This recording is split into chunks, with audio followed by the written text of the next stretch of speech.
Hi and welcome to Hoxton Therapy. This is a narration of one of our articles.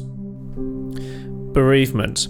At its essence, bereavement is the term used to help describe the loss of someone who meant a lot to us. It's an experience that, while uncommon, we will all go through at one stage in life.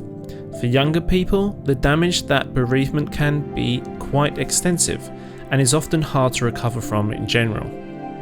It can be hard to handle the challenge that grief offers us, making it very hard to come back from the way it makes us feel. Coping with bereavement takes a huge amount of work, and the onset of shock and the grief lasting from hours to days. At first, you might seem entirely free from the stress and pain of the loss, acting as if nothing has happened. Others find it hard to talk about the loss and might find that their normal routine then falls to pieces. This is usually followed by an acceptance of what has happened, which tends to last for a period of days, weeks, or sometimes even months. It tends to then be followed by feelings of guilt, denial, and utter despair. It makes the person undergo bereavement to be needlessly irrational and short-tempered. Dealing with bereavement. Naturally, dealing with bereavement is a very hard thing to do. The emotional weight that it places upon us is hard to escape, but we suggest that you prepare yourself for the immense emotional change. As time goes on, bereavement allows us to establish more mature clarity and take a more realistic view of events. It's important to understand that you cannot make someone come through the other side of bereavement. It takes time, and there is no way to say, think of the good times, or you just need to get on with it, without frankly making the situation worse. Avoid baseless advice like this if you can. Most of the time, simply being near the person and not necessarily trying to act as a counsellor can be a good starting point. Let them talk, never interrupting or interjecting with advice. Just let them know that you offer support and that you don't want to try and impart or force knowledge upon them. Don't expect for it to just die overnight. Either bereavement, it can take years over what has happened.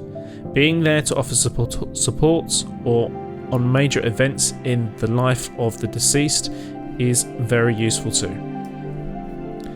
Offering assistance.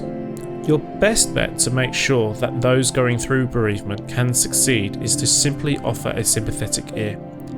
Don't throw advice at them or ask them to stop crying. Don't share what they tell you with others either. This is a private matter.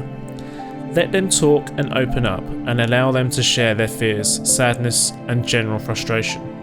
Don't demand that they make appearances or worry that they are drawing away from you, though some people simply need some time out of the limelight to adjust to what's happened. Prolonged absence should see a small, simple, no-pressure inquiry made.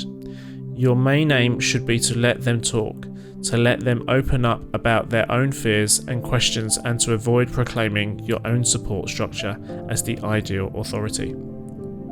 Let people talk about their fears and anxieties, and it soon becomes easier to overcome the enormity of the challenge that bereavement possesses. The main thing to do then is to offer support without soliciting advice. Let them heal on their own and let them know that you support them with a support structure is available when they are ready. Hi, we hope you enjoyed that narration of one of our articles on our website, hoxtontherapy.com. As usual, we have our podcast which answers your question, and the name of the podcast is the Ask Hoxton Therapy Show. You can ask us questions on social media and we will answer those questions in upcoming either video content, and of course when our video content's done, our podcast content audio is done as well. So stay safe out there. It's COVID-19 at the moment. Till next time, goodbye. Never act on any advice given in these articles, videos or audios. Always seek professional help before acting on anything you read or watch or listen to on this website, or in our podcast, or on our YouTube channel, or anywhere on our social media.